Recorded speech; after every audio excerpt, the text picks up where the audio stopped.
Добрый день, лейтенант полиции Морозов, ГИБДД города Сыктывкара. Список мероприятия ремень безопасности будем отрывать. Не предусмотрели все транспортного средства.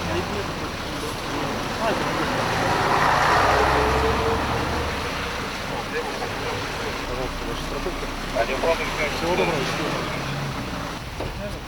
Я не снимал, я рабочая машина, я это что? Это механик? Ну и механику тоже. Документы, пожалуйста. Скажите, пожалуйста, вот почему именно в это время такой рейд назначен? Вторник, будний день, 12 часов. Ну, значит, основной наплыв движения в это время происходит в будний день. Данное правонарушение, именно неиспользование ремня безопасности, а также действующих устройств, напрямую влияет на тяжесть последствий произошедших ДТП. Больше люди страдают в данном случае, если они не пристегиваются. Поэтому в данное время проводится профилактика данных правонарушений, чтобы люди знали, что ГИБДД работает и необходимо пользоваться ремнями безопасности. В первую очередь это их жизни, их здоровье и здоровье их детей. Мировоззрение людей по статистике намного больше получают травмы, а также гибнут люди, не использующие ремень безопасности, чем тем, кому это помогло в какой-либо ситуации.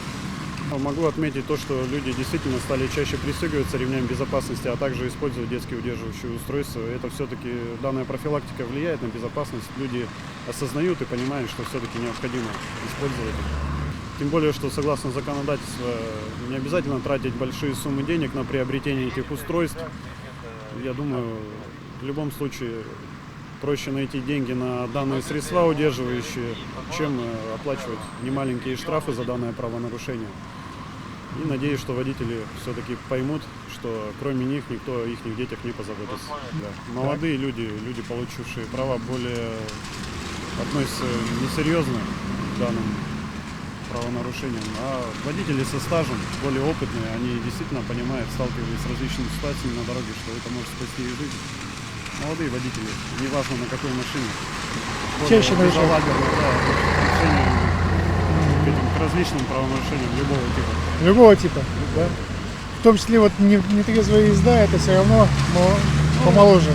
В основной части, да, это более молодые люди. Хотя бывают и пенсионеры совершают правонарушения.